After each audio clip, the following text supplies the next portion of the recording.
Whoa, Mondo cool. That's right, boys. Mondo Cool.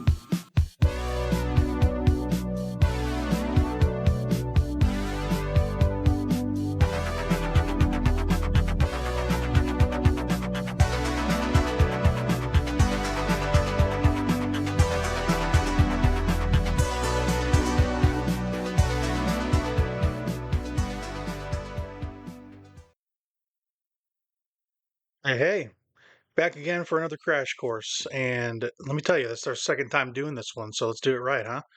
I'm recording with OBS finally, so I was just it was amateur hour. I was recording with probably just a regular recorder on PC, and I tried to save it to my Google Drive. And long story short, it jettisoned it. Who knows? But we're gonna do it right this time.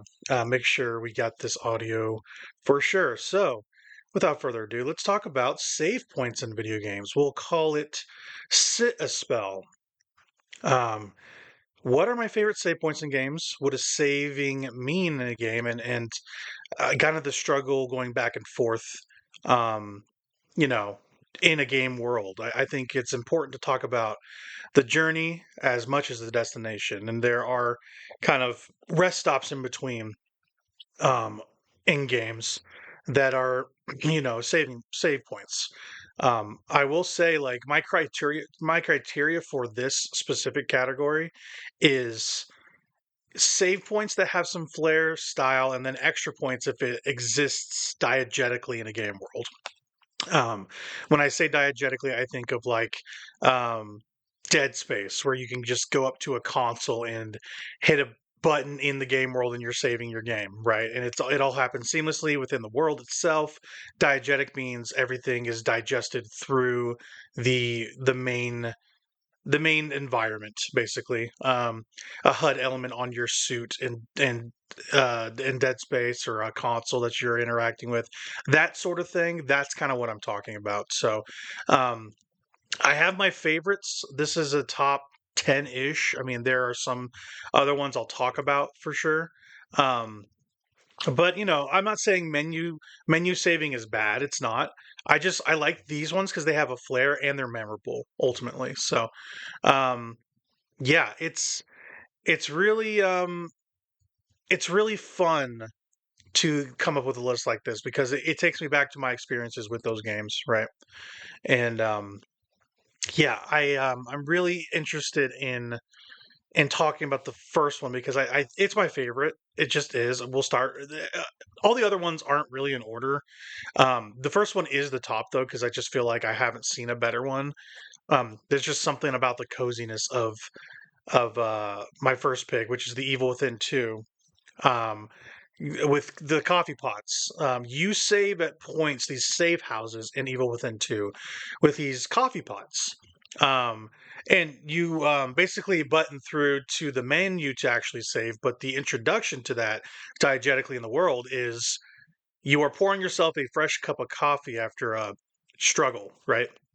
And for context, The Evil Within 2, obviously, as the name sounds, it's a horror game, right? It's not very scary, is the thing. It's more of an open world thriller. It's really cool though. I like. I think it plays way better than the original. The original was directed by Shinji Mikami, from Resident Evil 2 and 4 fame, and he also did Vanquish for Platinum Games. And yeah, it's the first one is a messy game. It's a very messy game. It's a very good game, and it is genuinely scary at some points. I don't think it's aged particularly well, and I think the presentation initially, and they changed this later for the Evil Within 1, was a little bit, um, how should we say, constricting. They had this a cinematic thing in the first one where it was like two black bars top by the screen, like, oh, this is cinematic, we got to put black bars on our game. And it was weird at the time, and it's still weird now. They changed it so you could play in full screen. Um but yeah, there's some things about the first one that's pretty messy. The story's kind of a mess. The presentation is a little bit off kilter, but I like how grimy it is, how grindhouse it feels sometimes. It's a very nasty game. It's really gross. Um, I mean, the first game literally like not starts, but after the prologue, like really gets you in by having your main character Sebastian hang from a meat hook in a butcher shop, and that kind of sets the tone for the rest of the game. And it's the closest sibling to like a Resident Evil 4. It really is the first one. Um, where it really feels that way. I mean, you're kind of going through these um, village like areas to start, and then it kind of morphs into a sewer sort of passageway experience with kind of a hallway corridor, third person shooter. There's a lot of like, um, not indestructible enemies, but tough enemies like a Nemesis or like a Regenerator in Resident Evil 2 and 4 respectively. There's like an enemy like that in this game. It's very very Resident Evil coded. It really is. Um, and the one I'm talking about, the first one like has an interesting save system, which is why I wanted to bring it up. You kind of go back to this like kind of hub dream state. It's hard to explain. It's very Lynchian, where you kind of sit in the examination chair and you get a bunch of needles jammed in your head, which kind of par for the course for this game. And you kind of save from this area. I don't know if you save at the desk, like the welcome area, or if you're just in the examination chair. I'm pretty sure that's for upgrades, but anyway, like that flavoring is all throughout Evil Within 2. It's a very grimy game. And the second one is a more polished up version of it, not as scary. Um, a lot more fun to play. It's not very clunky. It's very smooth. Has a lot of stealth elements to it. The first one did as well. Um, but the thing that I think sets it apart, Evil Within 2, besides the proficiency of its gameplay, is is this save system. It's so I don't know. It's remarkable to me. Not remarkable like, oh, it's amazing. It is amazing, but it is to be remarked upon how how novel it is. I've never seen another game do that with a coffee pot as a saving mechanism. And as you go through Evil Within 2, which is excuse me, a longer game than the first one, I want to say, by a considerable amount. The first one was like maybe 12 to 15 hours, and I want to say the second one can be anywhere from 20 to 25 if you're kind of doing most stuff. So it's a fair deal longer. Kind of because of its setting and its open world nature. There's a lot to do in Evil Within 2, on a kind of end to end basis. You're doing a lot of stuff in between main missions, right? And as you go from safe house to safe house in the world, you are encountering these coffee pots. You're saving at them. It's got a nice sound, some good foley in this game all around. A lot of probably fruit being squished for chunks of brain being mangled. But this has really good coffee sound. I'll put it that way. The Evil Within 2 is not a cozy game. It's not, but this is. It feels there's a great degree of safety you feel after pouring yourself a cup of Joe. I really like that. No other game has really reached that for me. Just like it feels like this is the trendsetter for this list. Anything that gets close to this is kind of a win in my book. But yeah, it just I'd like to talk about Evil Within 1 and 2 kind of more at length because Tango Gameworks, they're not shut down. They were. Microsoft did pull the plug on them, but they were just bought by Krafton. So um, they were bought by Krafton along with the Hi-Fi Rush, IP. So they're not dead yet, um, but they're not going to make an Evil Within game like ever again, and I find that pretty sad. Because those games are. I have a soft spot towards that series, and it's got nothing to do with like the main character or the story or anything. I just like the I don't know. I appreciate the vision of those games. They do a lot of weird, interesting stuff that I haven't seen other games of its type or even contemporaries to a third-person shooter have done. And they feel unique. It's hard for games to feel unique and have a unique stamp. And I think the Evil Within 2 and 1, and to some degree, make their mark in a lot of interesting ways. There's a lot of really good visuals, especially in both games, but especially 2. There's some really good stuff in 2. A lot of red drapes, man. I'm into the Lynchian oeuvre, as we should say. And I love Twin Peaks. And if you know Twin Peaks, there's a lot of red drapes in that show. And if you haven't seen it, what are you doing with your life? Change that. It's the best show ever made. So, Evil Within 2 is the top of this list for sure. And like I said, everything else not categorized, um, or it's categorized, but it's not like you know, one, two, three. It's not ranked. The first one is just the top. So the next one I wanted to talk about is really the kind of, it's kind of my idea for like the pinnacle of saving in a game. Like, Evil Within 2 is novel. I like that. It's my top because I like how cozy it is. But, you know, the FromSoft series of games, they're all, Souls likes for the most part. And those games are journeys. They are basically they're basically JRPGs, like action JRPGs in some ways when it comes to well, not JRPGs, but it's Eastern RPG. And it's kind of its own genre unto itself. It just really is. And the thing that sets apart those games compared to a lot of other games is, it's the world, the crispness of the combat systems, the bosses probably. But you know, nobody has topped the saving system in these games when it comes to like another Souls-like or something. Like even Lies of P, which has a pretty interesting save system with a lot of stuff to do in it. It's very Sculptor's Idol, very points of grace in Lies of P. But I wanted to talk about Dark Souls 1, um, the bonfire in Dark Souls 1, the main bonfire you go to throughout the game. I forget the actual name of it, but if you've played Dark Souls 1, you know what I'm talking about. It is, oh yeah, right, Firelink Shrine, obviously. It's one of those things that I forgot my first recording of this, and I was just like, I should have remembered that, but whatever. Dark Souls 1, the Firelink Shrine, is iconic. It's iconic. It is, you know, it is the spoke that the entire game, spins on. And I mean that literally. Like it kind of branches out from there. That is the central hub. There are ways to get to it from every point of the game, which is why I love Dark Souls 1 so much. It is a Metroidvania, really. I mean, not in like, not in ability necessarily. Like in Metroidvanias, or they call them search action games nowadays, I guess, a little bit. Um, you know, I it's not you're not getting abilities like that where you're getting a spin dash or whatever or a double jump. It's not like that. It's not like that. I mean, the Souls series has, different weapons and items you can equip that give you different abilities, whatever. So in that case, I guess you can think of it as a search action, but it's really the exploration aspect of Dark Souls 1 specifically that I find, it hasn't been topped really. They haven't even really replicated in their games. Elden Ring is the closest thing I can think of to this, where everything kind of, turns back on itself.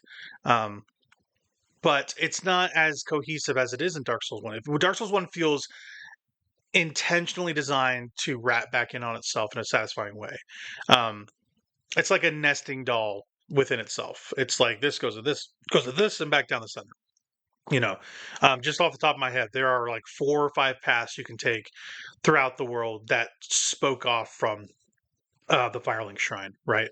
And what's cool about the bonfire in one specifically is, as you meet NPCs throughout your game, they will come to Firelink Shrine and kind of commiserate with you, or sell you something, or um, you know, everyone's got an agenda in Dark Souls, and usually it's not ever good. They're either like it's either the most depressing thing you've ever heard, or somebody is getting killed, or nobody ends up happy at the end of a quest line in a Dark Souls game. Um, but the first one specifically, it feels like a lot of people are out to get you, and it's pretty dangerous because you never know who you're inviting back. And there's one character specifically that if you've played it, you know who I'm talking about, Lautrec.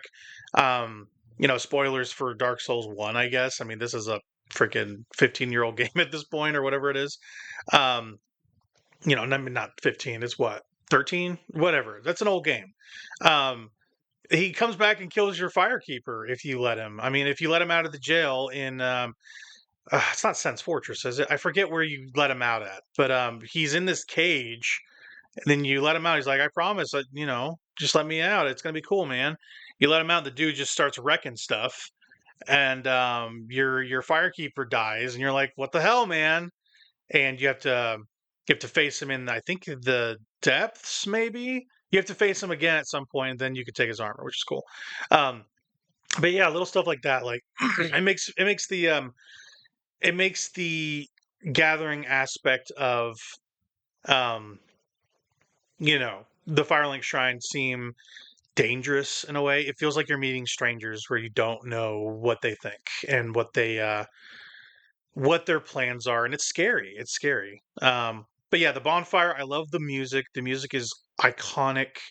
The look, the feel of it. As you kind of increase your flask usage and um, you know, different. Basically, the way flask replenishment works in the first one and in subsequent games as well. You offer up items to the bonfire to increase the amount of Estus flasks you get per rest. And if you're smart, you will just upgrade the Firelink Shrine. That way you can warp to and fro and get a capped number of Estus flasks, right? And yeah, it feels really good to upgrade that because as you do it, the flame gets taller and taller, and so by the end of the game, when you have whatever is it, 20 Estus flasks, something like that, you can always get a ton in Dark Souls One.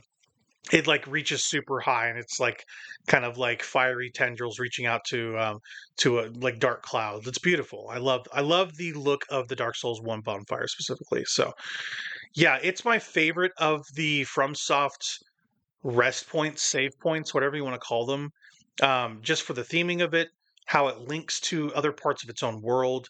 Um, it's like a proto social hub, kind of. If it feels like Elden Ring really cribs from Firelink Shrine specifically. 3 also has this sort of thing where it's a bonfire that's kind of in this like amphitheater area. And it's cool. I like it okay. The NPCs are closer to you. They're not as spread out um, as in Dark Souls 1 specifically. And it's in many ways Dark Souls 3 feels like a sequel to 1 and not 2. In pretty much every way. It feels very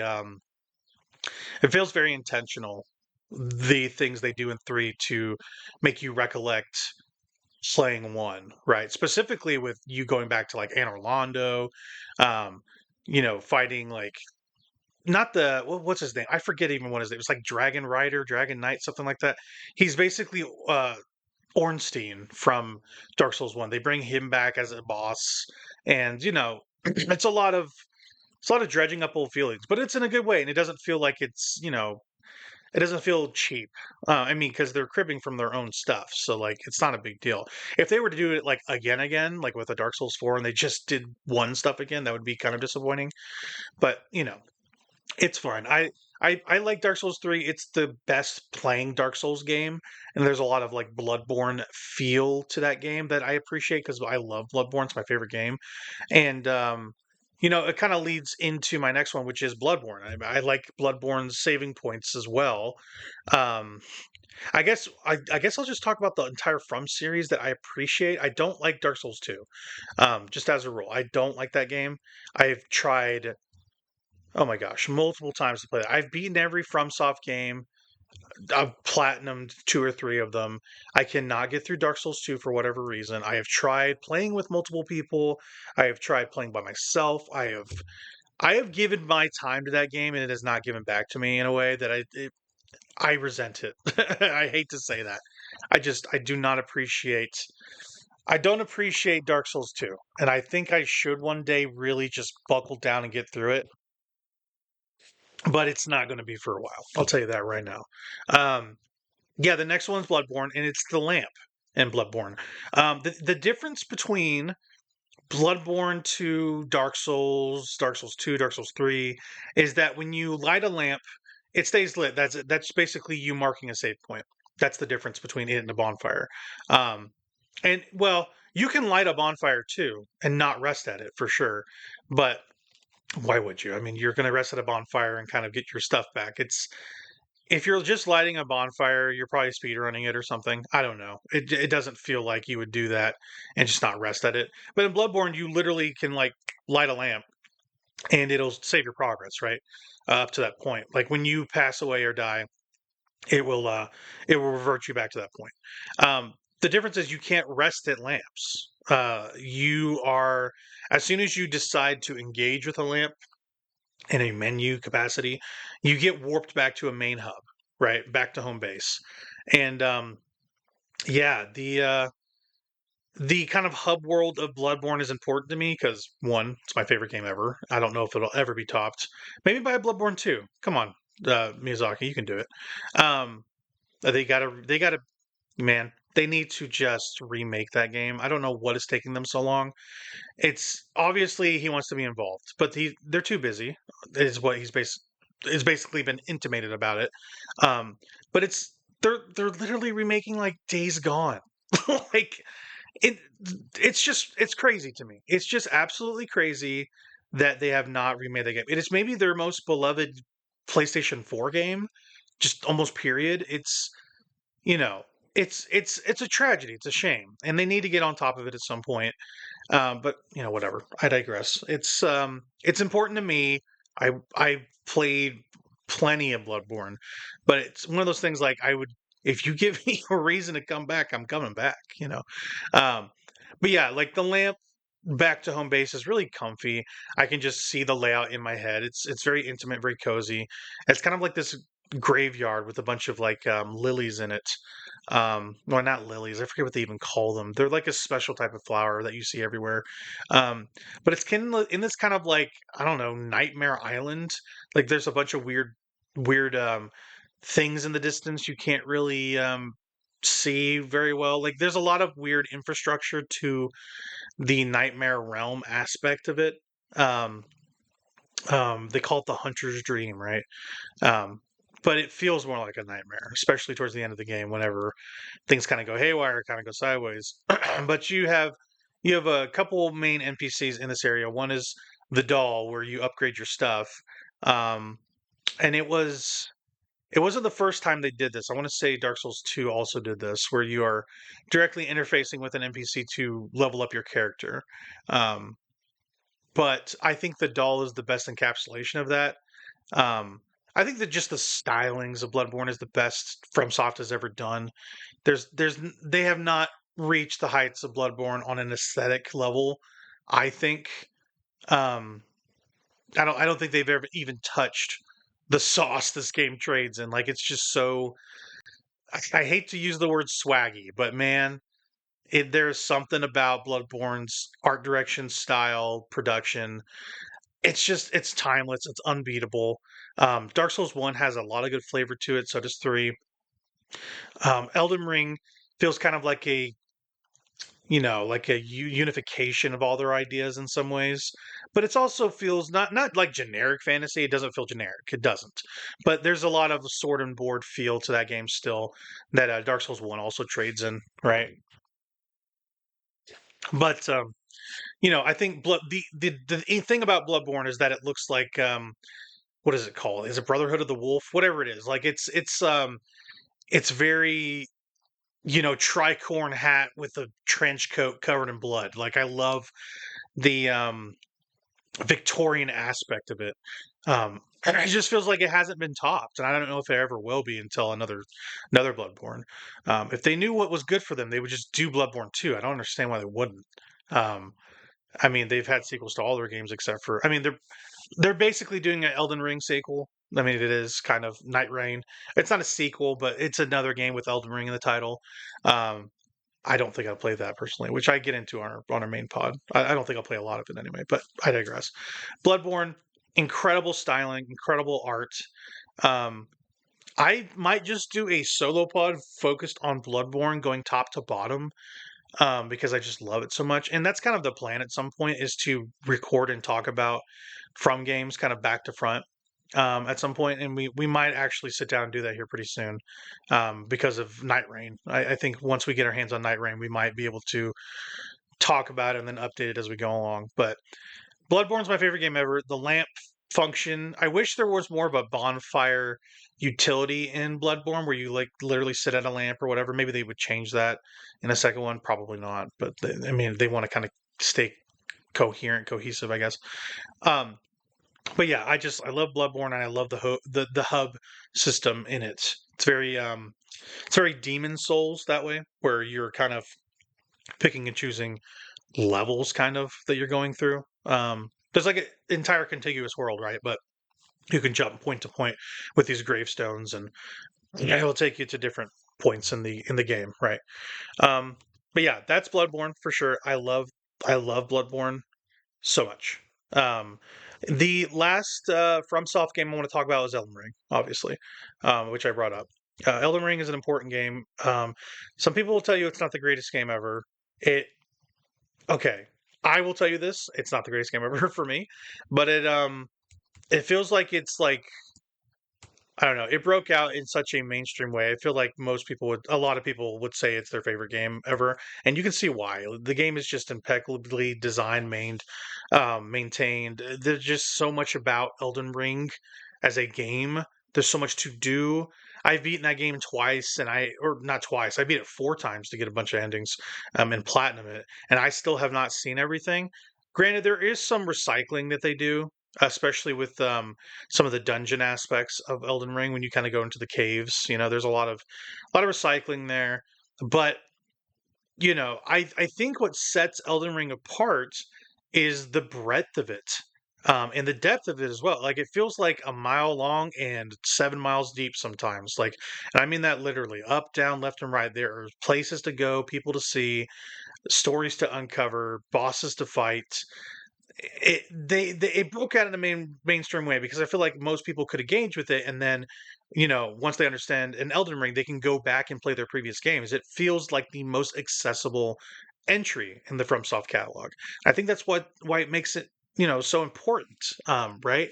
Um, but my favorite thing about Elden Ring on a I don't know, not an aesthetic basis. I wouldn't say it that way. It's like a presentational basis.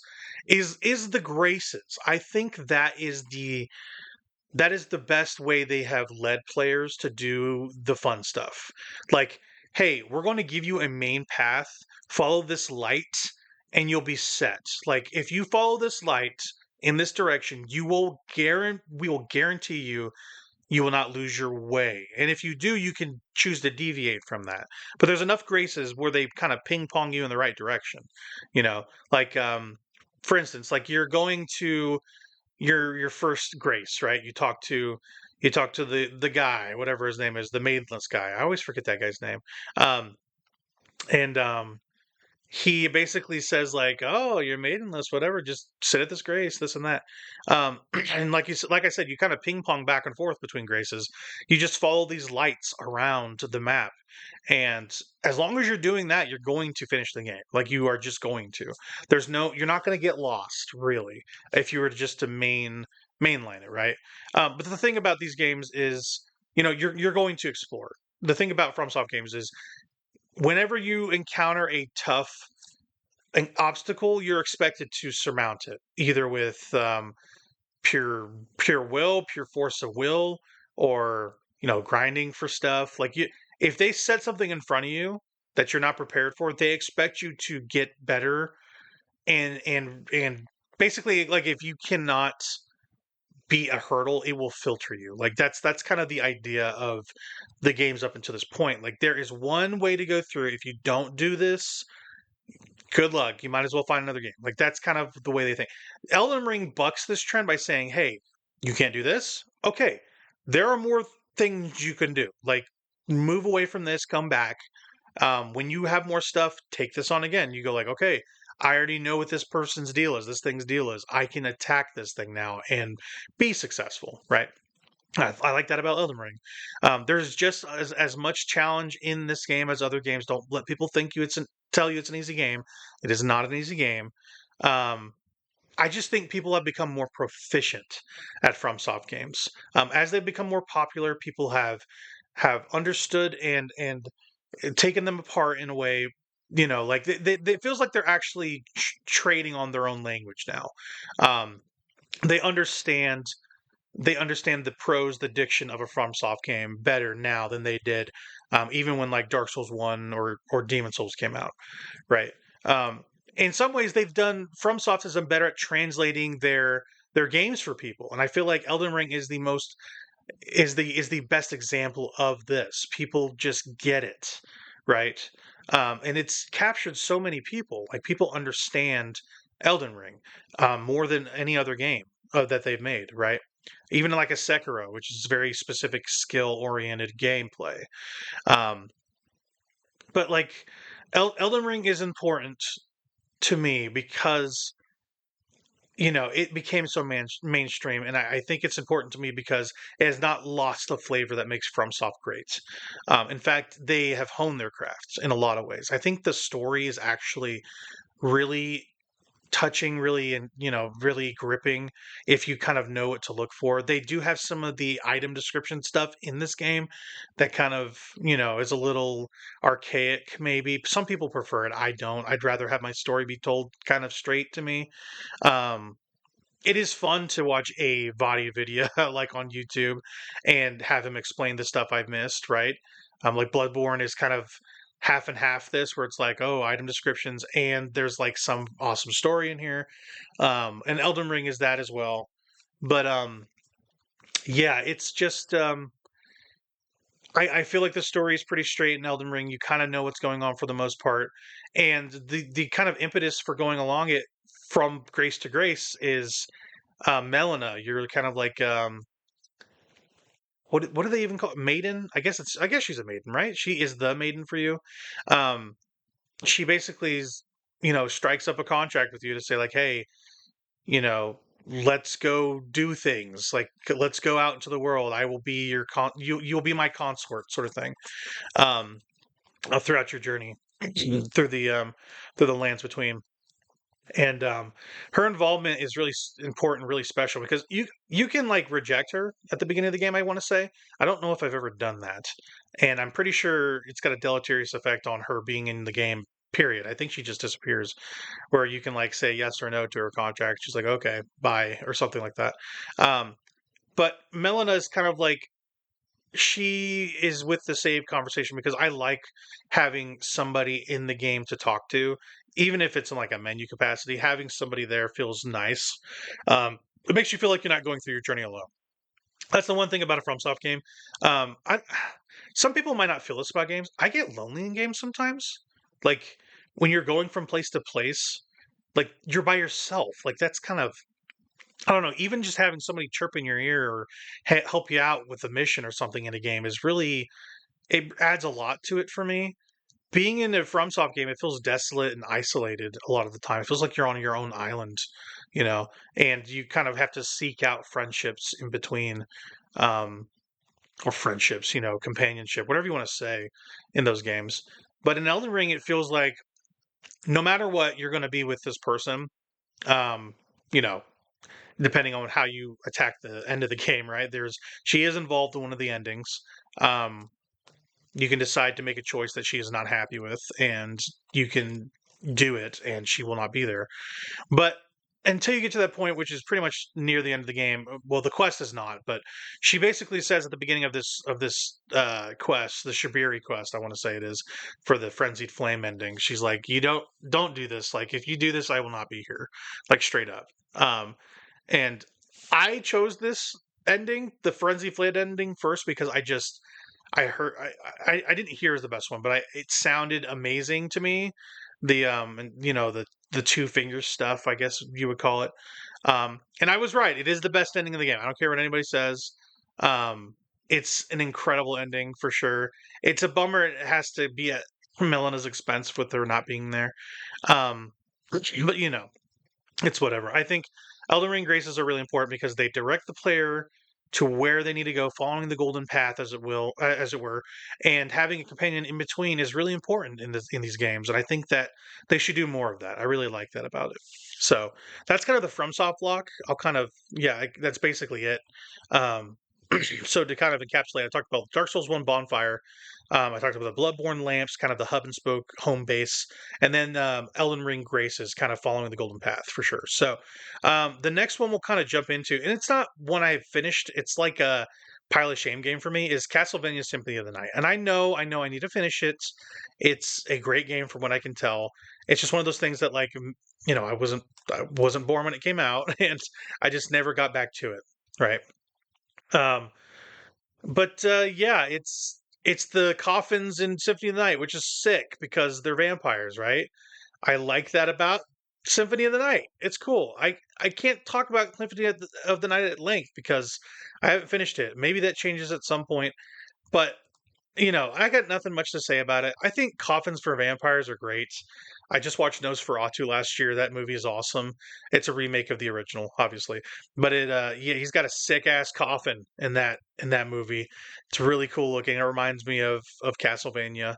And I will say, going back to Bloodborne, Robert Eggers, the director of Nosferatu, definitely played Bloodborne at some point. 100%. Okay. Um, Basically, I'm sidebarring, right? For sure, but I'm kind of done talking about the coffin. It's awesome. They're vampires. That's cool. The Bloodborne thing about Nosferatu is there is literally a scene where a carriage shows up and there's a dude in a trench coat getting into it.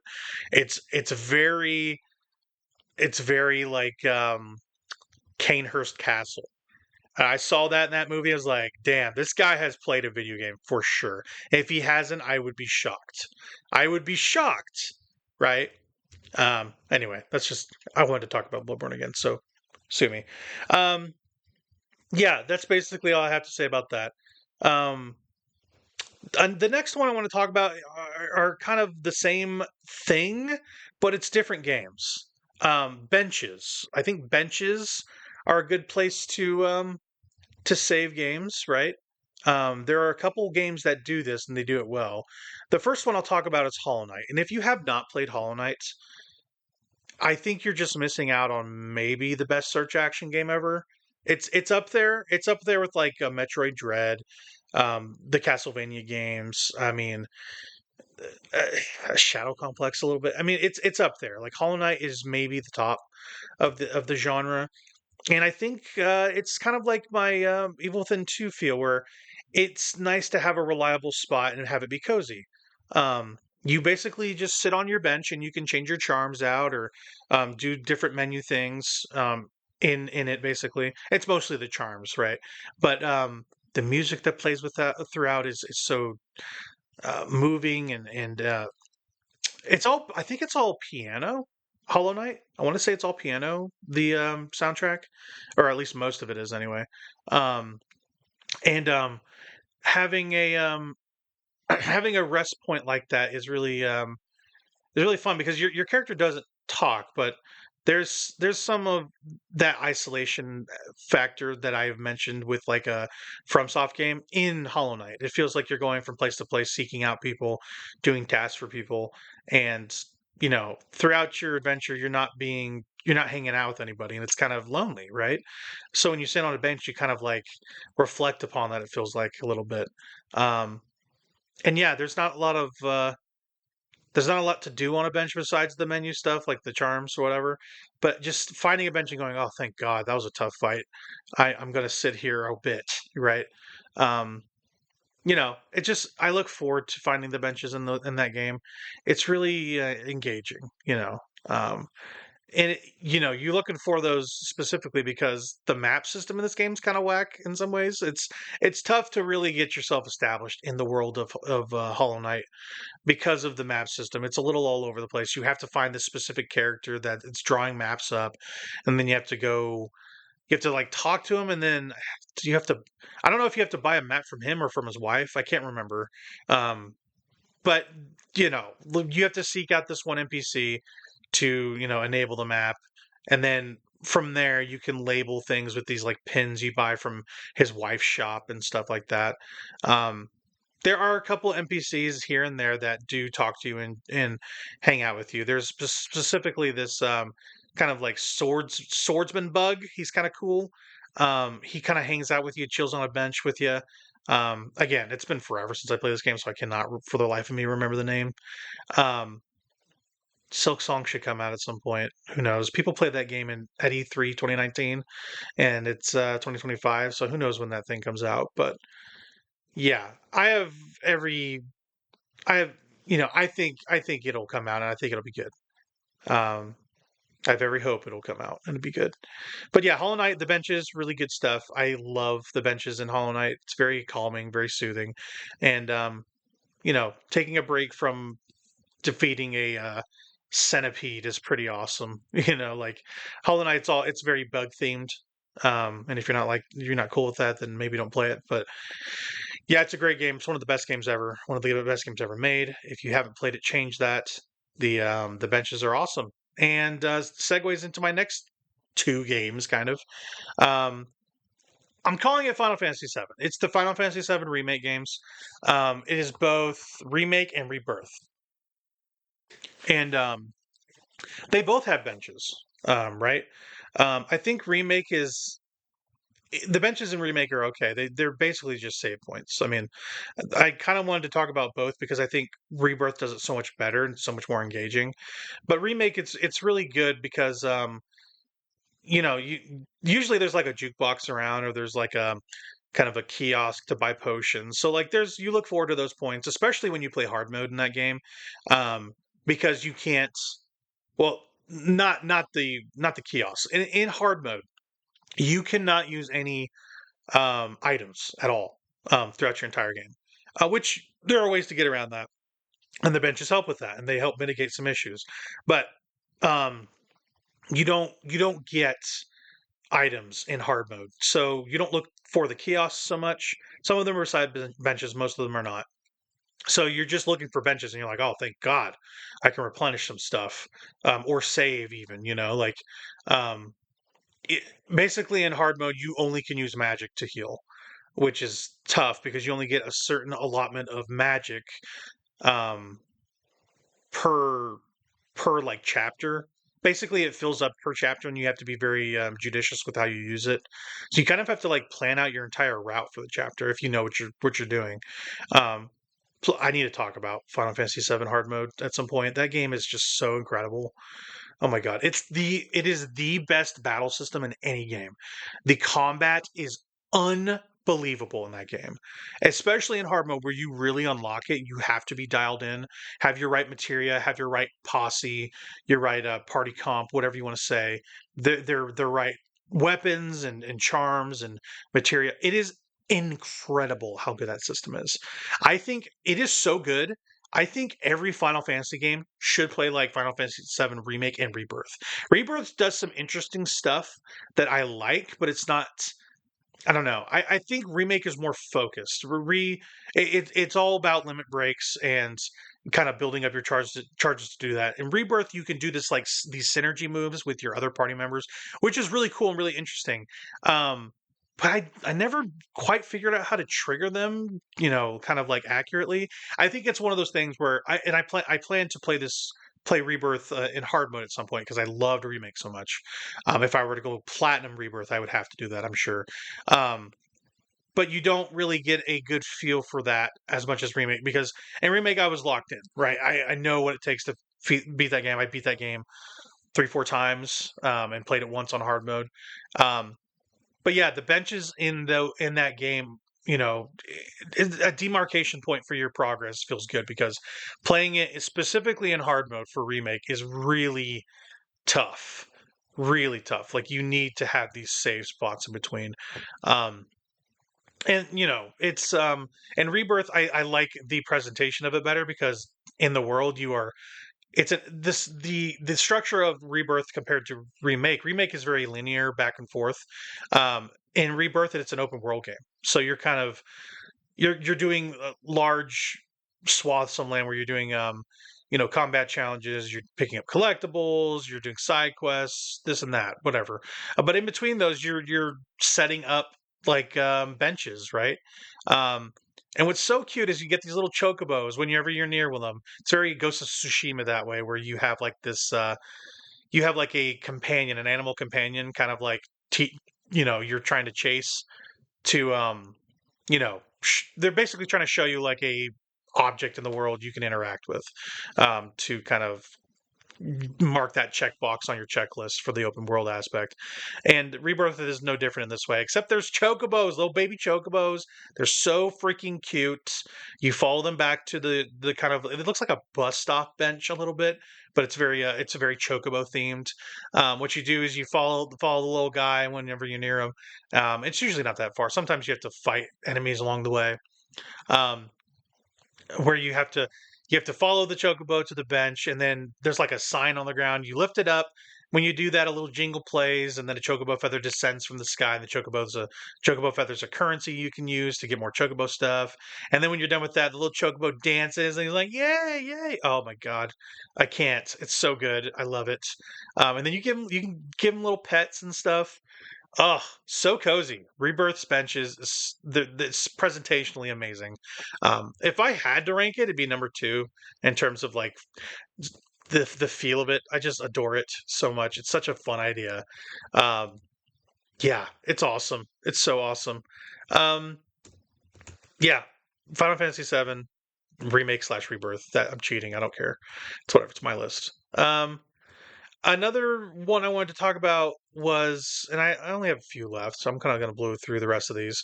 Um, there's not much to talk about here, but I do like the feeling of the Atlas save rooms, especially in three doesn't have them. It started with, did it start with five? I don't think I don't think four has them. I'm pretty sure Persona 4 does not have the save rooms. I'm pretty sure it's 5 and then Metaphor Refantasio has the save rooms where you are literally you can choose to save, but there's these literal points in a dungeon at any given time where you are going in them and kind of saving with your party and talking about, kind of progress, how everybody feels in terms of like you know, feeling tired, this and that. Like I like the feel of those, and there's like special like save music for that for each area, and Persona and Metaphor specifically. Persona 5. Um, I haven't beaten Persona 5. I just beat 3 Reload this past week. Adored that game. It was really good. It's not my favorite Persona. I think 4 still takes it for me. Um, but 5 is on the list for sure. Like I'm probably going to get through that this summer. That might be my big summer game. There's a lot of games coming out too, so I don't want to like totally commit my time, but Persona 5 Royals is definitely on the list. I will finish it this year. Um, but yeah, I like the aspect of the Phantom Thieves kind of hanging out in a save room and talking. That's cool. Metaphor does this, and I feel like it does it way better. Um, where they just I just think it does better because I like the party and Metaphor more than any game, pretty much, except for like a Baldur's Gate, where there's a certain point where you are talking to your party members, um, and saving, of course, right? But yeah, the you're kind of chatting with the squad. There's a lot of camaraderie there. Um, it just feels good, especially when you got a full party of interesting people. Metaphor has the best characters in any Atlas game, with exceptions. Um, and Heisman is just the best. He's the best like RPG character ever. It's like my Mount Rushmore, okay, of RPG characters. Heisman is up there. Okay, I'm not going to rank 1 to 3, but he's up there. Heisman's up there. Astarion is up there for Baldur's Gate. You can put any Baldur's Gate 3 character you want. Astarion's that for me. Anytime he talked, I was there, right? Like he's my dude. He never came out of my party once. He's incredible. I need to talk about Baldur's Gate 3 on a very like granular level at some point. I might have one of my friends join me for that. Anyway, Astarion's there too, and then Garrus from Mass Effect. At some point, I want to rank RPG party members. I think that would be amazing. And that's kind of my goal is to play a lot of RPGs this year. And I've actually been doing a pretty good job. I've finished 3 RPGs so far. I finished Final Fantasy 1. I finished Reload. And I finished what was it? Pokemon Red, technically. But there was another one. Oh my gosh, I'm blanking on it. Um, oh, okay. I haven't finished it. I'm like 50% through Xenoblade Chronicles 2. So I'm making good progress for sure. It's only March. I mean, that's a lot of games to finish right there. I mean, I played and finished probably 20, 25 games last year. That's already 3 and it's March. So I'm feeling pretty good about that. But yeah, the Persona slash Metaphor save rooms, really fun stuff, really interesting. It makes you feel like you are dungeon crawling with the party. I love that about it. Love that about it. And I love the style of those games. Like, I love Final Fantasy. I do. I think I might like Atlas games more when it comes to characters and setting and music. Like, I think the Atlas games are just unparalleled in pretty much every aspect. Final Fantasy definitely has like the pomp and circumstance, right? But I don't know. There's something about Atlas, man. They are just killing. Sega is killing it right now, which is kind of weird to say, but they are just doing everything right. It feels like. Um, yeah, I only have a few more, so let's just blow through the next two. They're not very long. The one I wanted to talk about at the end, I'm saving for the longest one. But yeah, we're going to talk about the Resident Evil typewriters, the save room music. Um, yeah, there's a lot of interesting things about Resident Evil, and one of the things that kind of is consistent about them is they have save rooms with typewriters in them. It's like the thing in Resident Evil. Um, the old games like Resident Evil 1, 2, and 3, I want to say, have typewriters and then ink ribbons that you only have a few of. 4, I think all of them might have a way to do a save a limited save system run. I'm pretty sure. Um, I don't engage with that much because I want to play the game all the way through. I don't want to have a limited save system, especially in like a Resident Evil 1 where it's pretty frustrating to kind of play. Most people won't say it's frustrating, but it is for me, and I don't need like the added stress of limited saving to kind of be with me throughout. But yeah, the Resident Evil typewriters, especially in 2 and Resident Evil 7, are really iconic for me. There's just something about, especially 7, because 7 is so damn scary. That is one of the scariest games ever. I have an iron stomach for horror. I can get through pretty much anything. I really can. Resident Evil 7 in VR too, respectfully, made me want to die. Like, it's insane how scary that game is. Um, and yeah, it's something. It's something in 7 to play it and then go like, "Oh my god, I need a save room so bad or I'm going to have a nervous breakdown." That's how it feels like sometimes. Um, but once you get there, it's just like the warmest music you've ever heard. It feels like you're just, I don't know, it just feels like you're being covered in a warm blanket. Like in 7 for sure. Resident Evil 2 has a good save music as well. Um, I love the look of the typewriters in Resident Evil 2. It's very old timey, I guess you would say. 90s, right? 90s typewriters or whatever you want to say. Um, yeah. Resident Evil, the typewriters are iconic, and I feel like the ones that do it the best are 2 and 7 for sure. Um, I think my favorite Resident Evil game on the whole is probably Resident Evil 2, the remake version of it, the 2019. It's an unassailable video game. It's one of the best games ever. It is top 3 horror game for me. I think Dead Space will always take it from me. I think it always will. Um, but Resident Evil 2 is like right there. For a third, it kind of would change day to day, I'm sure, but those are like at least the top 2, and they're must play games. So the typewriters really interesting, and those games do it the best. This is a game I played recently.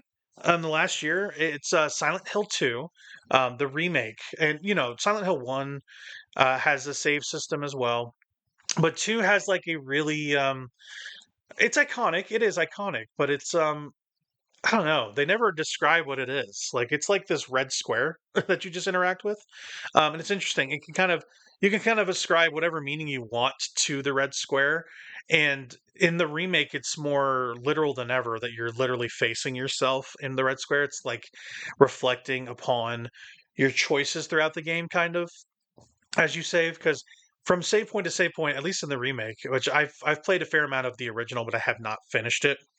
I have the PC enhanced version that I need to get to at some point. It's definitely on my list to finish this year because it's not a very long game, and it plays better that way. But in the remake, it is facing yourself. It is the game is about guilt and about running away from your consequences, or not identifying that you're a bad person. Like it's not just that. There's a lot to Silent Hill 2. It's a very narratively dense game. At some point, if Noah finishes it, I would like to talk to him about it because it is so. I have my review where it's like a written review. It's one of the first reviews I did, and it's fine. I like my Substack writing, but as for the review format, I wish I could have done something else. But it would be like a spoiler cast, probably sort of thing, if we were to do that. But yeah, the one thing I want to talk about when it comes to the Red Square is there's literally a point in the game where you are saving in like this kind of motel area, and you have Maria with you, who's kind of like this unreliable character, this succubus, I guess you would call it. It's kind of a manifestation of the dark desires of James Sunderland as a character, right? Um, but yeah, she remarks upon you saving. She's like, "Where did you go?" And at this point, you've saved and look at the square or whatever. It's like on the back of a sedan or something. I forget what it actually is. But you're like, "No," and she's like, "Yeah, you kind of stared off in the distance. You just kind of disappeared." And I was trying to talk to you, and I couldn't, like, you didn't respond, sort of thing. And it's just really interesting to see, like, a character, even if she is not real, if she is real, whatever. It's very ambiguous what Maria is, um, in terms of like a person. Like the Red Square, her kind of hinting at that when no character in the entire game remarks upon it is really interesting, and I love that about Silent Hill 2. The remake is incredible. It is the best version of that game. I know some people prefer like the old dream feel of it. This is a more grounded take on those characters and dialogue, but I think specifically the performance of James Sunderland is just mind blowing. The performance capture, the voice work, it all just comes together in a beautiful performance. It deserved to win best performance at Game of the Year awards, whatever the Keeleys. It should have won. It should have beat Senua. That game's a tech demo. The game's not good itself. And I think it didn't get a lot of love because it is a remake. I really do feel that way, which is unfortunate. But I digress. But it's just, it's a bummer. He deserves some love for that performance. I forget the actor's name. His name is Luke something. Um, if anybody listens to this and you make video games, cast that guy. He's so good in everything he's done. Um, but yeah, Resident Evil 2, and then Silent Hill 2, kind of the horror games on this list, or Silent Hill as a series is really good, but Resident Evil 2 and 7 specifically are the typewriters I mentioned. So for my little horror block, Bloodborne kind of counts in the horror block, but not really. It's whatever. Finally, I'm going to talk about my like not my favorite, but my most nostalgic save point, and that was kind of save point. Okay, so it's not really as much as the saving as it is the setting. All right, and I have to kind of do a little set dressing. But Fallout 3. I love Fallout 3. It's top 5 game for me ever, and I replayed it recently, and it still holds up. Fallout 3 and its DLC, not all of its DLC. Its DLC is not awesome, but you know we like uh, we like Point Lookout. That's about it. Which is fine because the main Fallout 3 game is just so much better than all the other stuff that comes after it. And I think it's still better than New Vegas and 4, not as a game per se, but I just think everything in the Fallout 3 is just better. It's personal. It's totally 100% personal. Don't take it out on me. Okay. Um, but yeah, my Megaton house is huge, like for me in that game. It's like the one thing I think about when I think of Fallout 3, besides the amazing story and the writing. Life in Megaton, literally, is a routine of NPC schedules, which is fine. I don't have a problem with this. It's not a problem. Um, but there's just some about it, the routine of we talk about hub and spokes. Like it feels like kind of the center of the wasteland for me as a character because your house is there, and you have to go through this whole quest line for the town with disarming a bomb, whatever, and you get like the key to the house, the abandoned house there, and you can kind of outfit it how you like. You can put new decorations up. You can put all your gear back there. Um, you can basically change the look of it, the feel of it, the sound of it. You have your own robot butler, Codsworth, or is it Wadsworth? Codsworth? I forget which one. I'm so bad with names these days, dude. I need to get better about that. Um, but your butler, he goes, "Good morning, sir. What can I do for you?" He's the best, and he tells funny jokes about um, clowns dying or being cannibals or whatever. He's the best. He's the best. And whenever he tells you a joke, he goes like, "My humor array is and needs to be recharged or whatever." You're like, "Yeah, dude, yeah, you're the man." Um, you can also park your uh, you can park your companions there. Like for instance, you meet the super mutant fox. He can just tell him to hang out there. You get your dog meat. He can hang out there. At some point, it feels like kind of like a bustling townhouse. I really like that about it. Um, but I really got into the kind of role play aspect of Fallout 3, which is really dumb. But I would genuinely, you know, come from a long week or whatever of trekking, whatever it was. I put my stuff away. I would switch into actual clothes, like regular like clothes that people would wear in the game that I've like looted from like a cabinet in somebody's house. I would put that on and I would just walk through the city drinking at the bar and shopping at Moira's, and it was kind of a fun routine. I don't know. There's something about Fallout 3 specifically that I just love. They call you the lone wanderer in that game, but when you're in Megaton, it never feels like you're alone. And I think that's why I like it. A lot of games don't do that. The Bethesda games are really good about that when it comes to like bustling town squares and areas. Skyrim specifically is awesome at this. There's multiple town hubs and sort of things. Um, but yeah, I think Megaton is it's so cozy for me, even though it's in the middle of an apocalypse. It is so cozy. Talking to the NPCs there is really fun because you can kind of get into their business. And at some point, you exhaust all their dialogue or whatever. Um, but yeah, it's so fun. It's so fun. And even when you finish all their quest lines. You can talk to NPCs again. You go like, "Yeah, I remember what I did for you. This game is good. It's a good game." People saying that it's not, they need to go dump their head in some water or something. Like they just don't know what they're talking about. Um, Fallout 3 is an amazing game. I love Megaton. I'm so glad I didn't blow it up. You can blow it up. It is considered the most evil action karma wise you can do in this game. There is a karma system like they do in all the other games. Um, there's a like if you blow it up for 10 penny, um, it is considered the worst thing you can do in the game. So if you want to do bad runs, or whatever, you're blowing up Megaton, and that's easy way to get bad karma. So yeah, that's basically the list, pretty much. I don't think I missed one. Um, but yeah, okay. So I will say Fallout 3, not specific. The thing about Fallout 3 saving is you saving a bed. I mean, that's really it. But it's rest, right? I feel like I'm resting when I'm in Megaton. I'm kind of just tackling problems there. It's awesome, man. Um, God, I want to play that game again. I literally just replayed it last year. I want to do it again. The game is so good. I love Fallout 3 so much. Um, but yeah, the main criteria was, having the character access the point in the game rather than in a menu. And you can't access it in a menu like in Evil Within, where you're engaging with a coffee cup and then there's a save menu that pops up. That counts, whatever.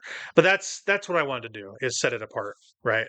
Um, yeah, that's basically this crash course. I don't have much to say other than that. It's my second time recording this, so this is definitely going to be saved.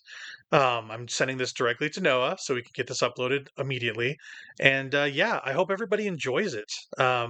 We are going to be starting some new stuff coming soon. We will talk about it on the next Stick Drift pod. Um, it's really exciting. I'm really excited what we're going to do with it. I'm just teasing it here. I'm not going to bring it up if you do listen to this. Just know that there's a new podcast coming, a new podcast setting, and I think it's going to be really fun. It's going to be semi-regular. It's not going to be monthly or anything like that. We're still going to be doing crash courses. We're still going to be doing reviews. The next thing I'm probably doing is probably a Persona 3 Reload review with Noah. Since he's played Portable, it's the same game pretty much. We can talk about it top to bottom, and we're going to go pretty in depth on it. So stay tuned for a lot of more interesting stuff. The stick drift pods are doing well for us. We're getting double digit views every time. I mean, if you like it, tell your friends. And if you don't, I guess comment.